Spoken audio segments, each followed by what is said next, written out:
It's 6 p.m. on Thursday, April 24th here in Korea. Live from Seoul, I'm Conn-young. And I'm Daniel Choy. Thank you for joining us. It's been more than 8 days since a nearly 7,000-ton Sewol-ho ferry sank off Korea's southwestern coast with more than 470 people on board. More bodies are being retrieved from the sunken vessel today, and the death toll currently stands at 171. And unfortunately, as the death toll rises, the number of missing declines. As of this Thursday afternoon, 131 remain unaccounted for. Right, and as the entire nation mourns the loss of those who were on board that ill-fated ferry, Korean authorities are broadening their investigation into what exactly happened on the day of the ferry capsize and who is responsible for this man-made disaster. Police and prosecutors continue their joint investigation into the captain, crew, and owner of the marine company that operated the Sewol-ho ferry. For details on the joint investigation between these groups, we connect live with our Arirang at the news center. Leon, what do we have so far? Good evening, guys. All 15 crew members, including the captain that escaped the doomed Sewol-ho ferry, are now facing criminal charges. The remaining 4 out of the 15 have been charged with negligent homicide and violating maritime law just within the past few hours. Now, the comments coming from the crew members are also causing quite a stir.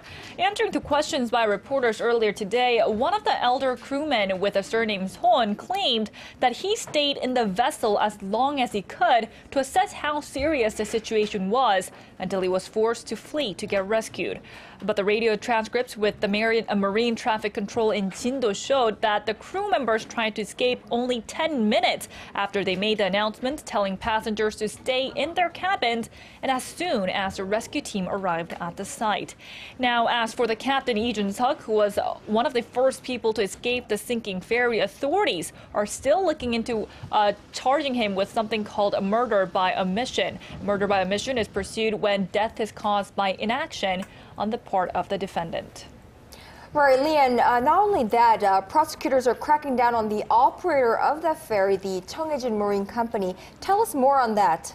That's right. Prosecutors seem to think that the fundamental reason behind the sinking of the ferry could lie with its operator, which faces allegations that it lobbied its way out of regular safety checkups. A joint investigation team is now looking through the documents collected from its raid of the offices and homes of company owner Yoo Byung-eun. The company's audit report last year shows that its entertainment expenses since 2001 had amounted to over $900,000.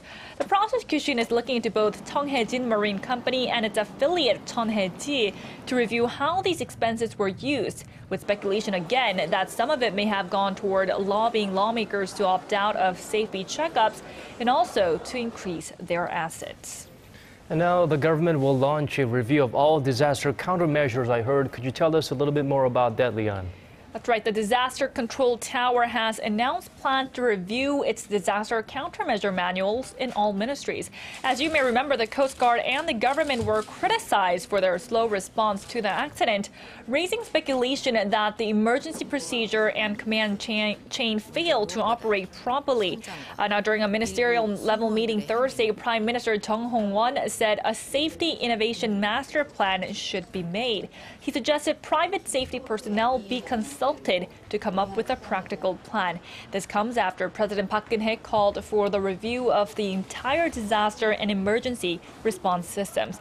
There's also a number of new laws that are being proposed. Of course, there's the one that mandates safety management personnel to be on board all large-sized vessels, and also another that would make it illegal for captains without first-class sailing licenses to sail vessels weighing more than 6,000 tons. The Sewol-ho came in at nearly 7,000 tons. The captain of the Sewol-ho ferry, Lee Jun-suk, holds a second-class sailing license, which is allowed under current regulations. The Maritime Ministry has also announced that it will revise related laws to revoke a crew member's license if a ferry accident leads to any deaths. And I'll bring you more updates in our later newscasts. Now, down in Jindo off Korea's southwestern coast, the search and rescue operations are well into the 9th day, but not a single survivor has been found since the ferry capsized last Wednesday morning. For the search and rescue status and latest going on at the accident site, we now go live to our Song Ji-sun, who is standing by at Baekmokgang Harbor, just 20 kilometers from the accident site. Jisun, the sun is about to set, and with it the last of the knee-tight conditions. How did the search go today? Well, Daniel, Conn-young, today was the most important day in terms of search and rescue operations since more than a week has passed. And today, this current is going to get stronger starting from tomorrow, like it did a week ago when the accident happened. Now, as of 6 p.m. this evening, the death toll stands at 171, with 131 bodies still missing underwater. Among the bodies recovered today was that of a male student who made the first emergency call to report that the ship was sinking. The student's surname Che is considered to have saved those that survived that day, 174 of them. The divers focused their search on the third floor this Thursday, where many passengers are believed to have been at the hour of the accident.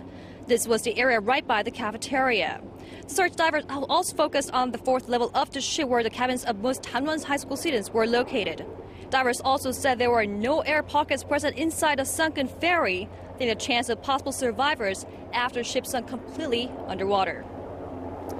You also told us earlier that there have been some conflicts between families of the missing and the authorities there. Could you tell us more about the situation there?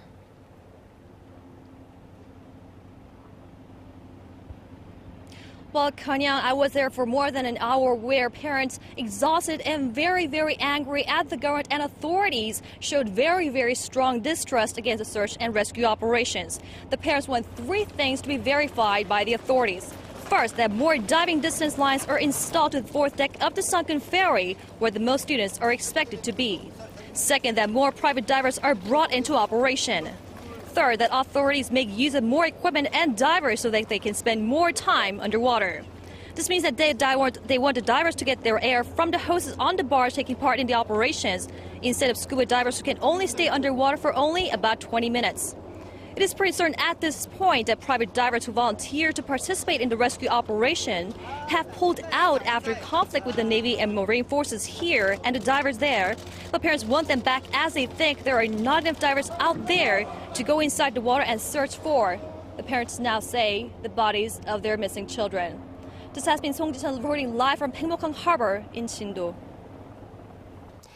The epicenter of grief and frustration over the past 9 days has been the Jindo Indoor Auditorium, where families of those missing from the sunken ferry still wait to hear word about their loved ones. The families have asked search crews to find all those that remain missing by the end of today.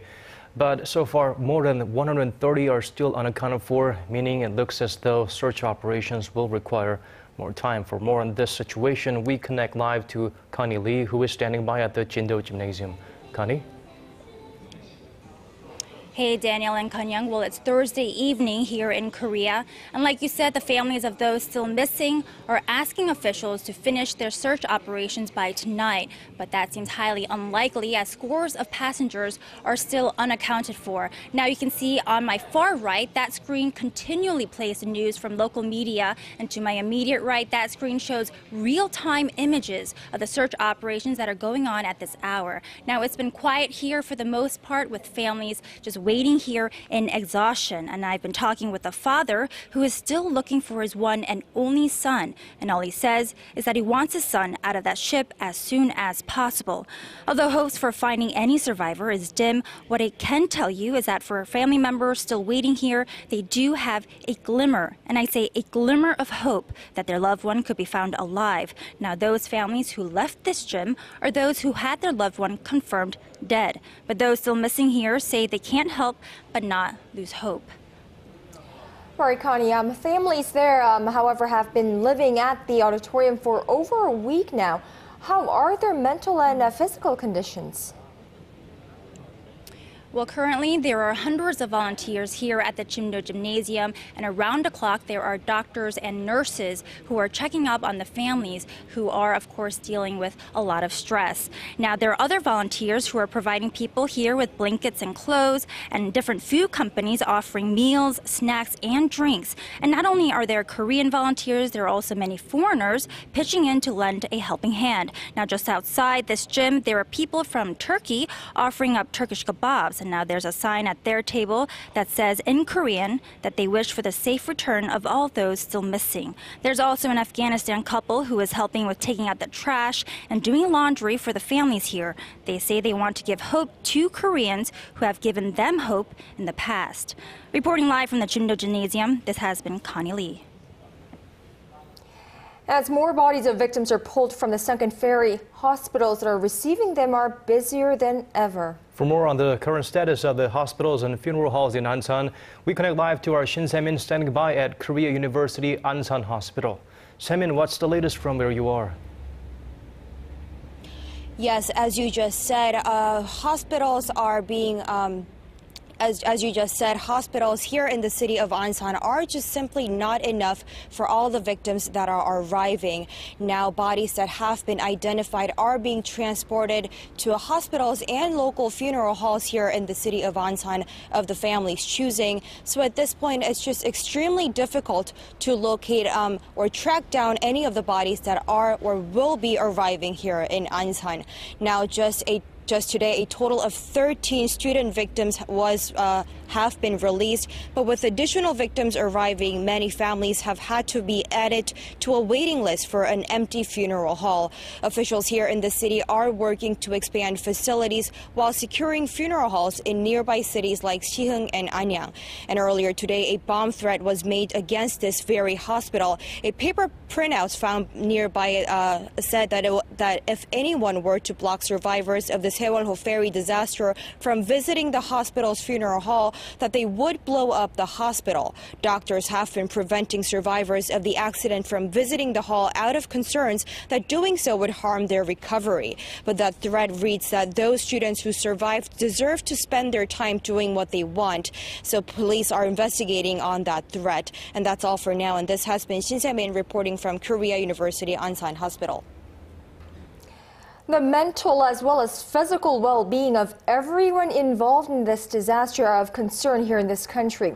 Let's try getting a better sense of what might be going through the minds of those who survived, those who went through this traumatic experience, as well as the mental and psychological status of those directly and indirectly affected by this disaster. And to help us to that, we have Dr. Eva Elistic, head of the Trauma Recovery Lab at Monash Injury Research Institute, joining us live via Skype from Melbourne, Australia. She is also a member of the International Society for Traumatic Stress Studies.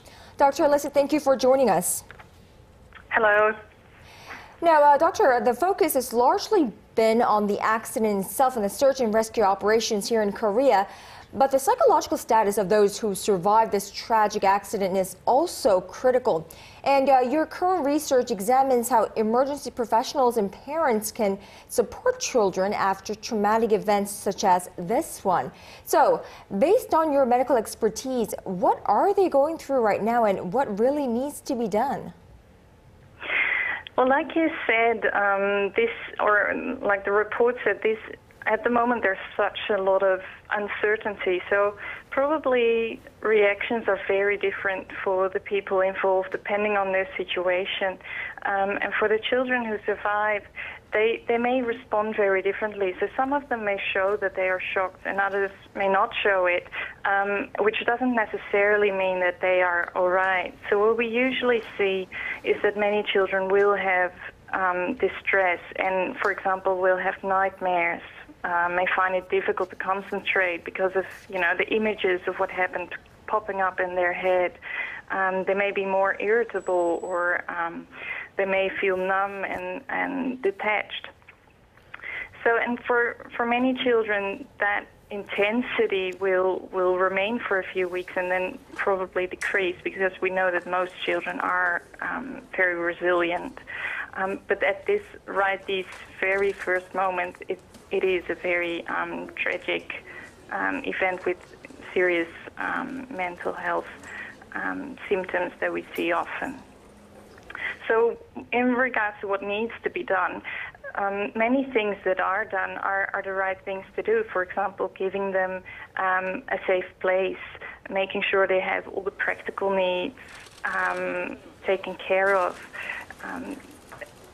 there are people around them who are, who they know, who they love, who can support them, give them control, for example, in a choice in how they would like to commemorate their friends, and obviously monitor how they are going. Are they getting a little bit better, or are they actually feeling worse and worse, and do they need more help?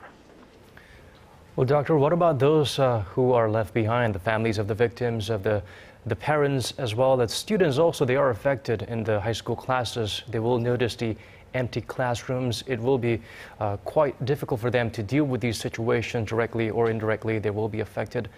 In your opinion, Doctor, how should they be treated?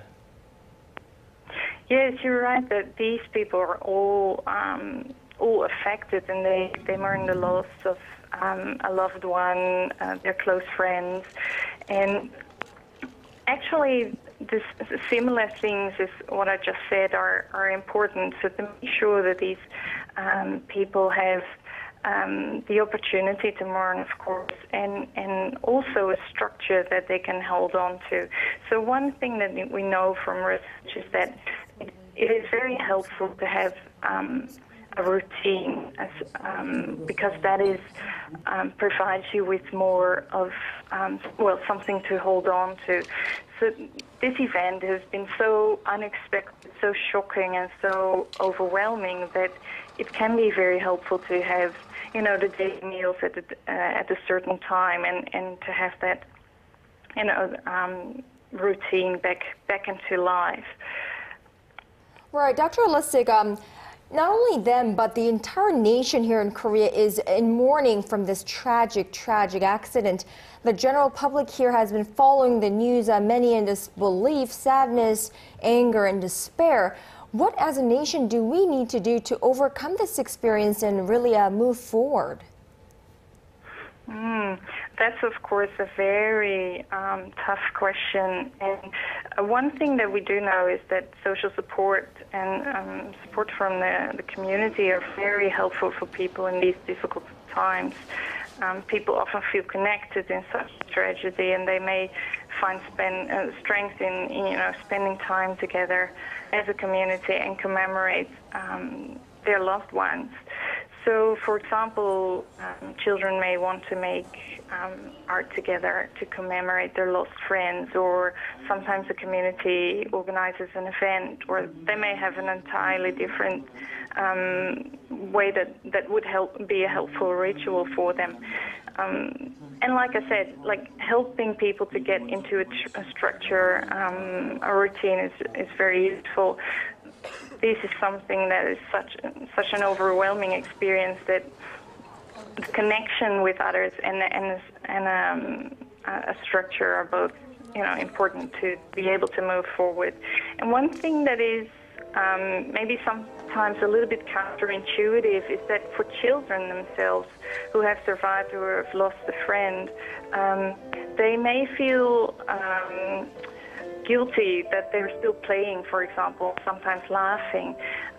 But that is, I think, important to know for children, that it is normal that you can both feel sad but still also play games sometimes. And despite that still being really, really sad, everyone has their own way to cope with this loss.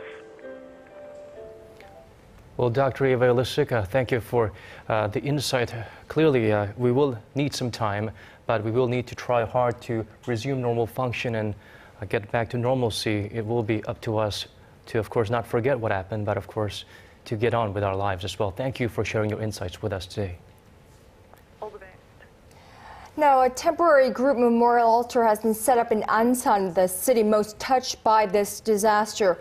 Thousands of citizens are visiting the site to say goodbye to the past. Our Conn-young is at the site, and she joins us live from the Ansan Olympic Memorial Hall. So the atmosphere there, incredibly somber, no doubt. Guys, with the whole nation in grief for the victims of the tragic Sewol-ho ferry accident, thousands of mourners are coming here to the Ansan Olympic Memorial Hall to say their goodbyes. From the entrance of the hall, the line never seems to be ending as people are constantly streaming in. Many are having trouble even standing in front of the over 60 pictures of the victims that are on display, and the sound of wailing by the mourners fills the big hall. Now, as of now, well over 20,000 mourners have visited since yesterday, which includes celebrities, politicians, soldiers, and also foreigners. Now, students, teachers, and faculty members from Conn-young High School have been among those paying respects too. This group memorial is open 24 hours a day here in Ansan, except for certain times of the day for regular maintenance purposes. The memorial will be open throughout the weekend as well. Now, the local government here has also set up a message service so that those who cannot come in person can send text messages of condolences. The messages that come through are being displayed on one of the screens here. Now, ordinary citizens at the site have expressed their support for the victims' families. I know it's very painful for you, but we will be supporting you. I heard you have hardly been eating. Please take care of your health and get well soon. No words will console you, but please know that many people are feeling the pain with you and crying with you. Now, so in addition to the families, the schoolmates of Conn-young High School are also going through a very difficult time, I would presume, but some have already returned to school today. That's right, Conn-young. Around 480 seniors of Conn-young High School have returned to class this morning. Now, however, the classes were shortened and focused on counseling and therapy for both students and teachers. Teachers and experts will primarily progress with a therapy program to help the students recover from the mental shock and will gradually return to usual class schedules. Next Monday, April 28th, sophomores as well as juniors who weren't on the Sewol-ho ferry will also return to classes. This has been Kwon So-ah reporting from Ansan Olympic Memorial Hall.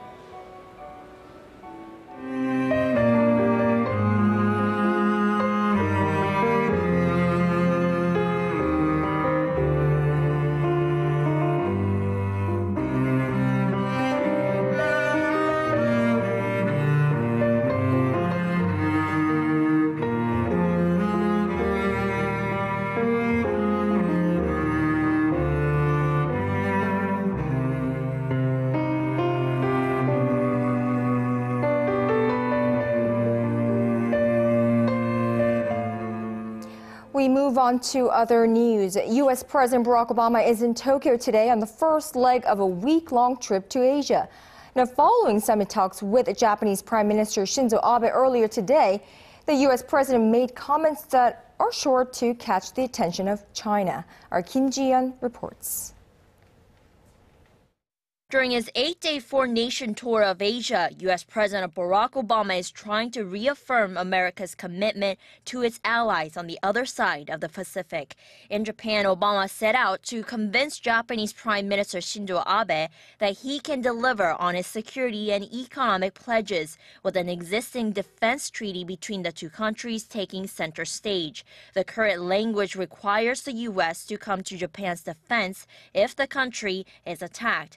After his summit talks with Abe, Obama said Thursday that the treaty extends to the disputed island chain known as Senkaku in Japan or Diaoyu in China.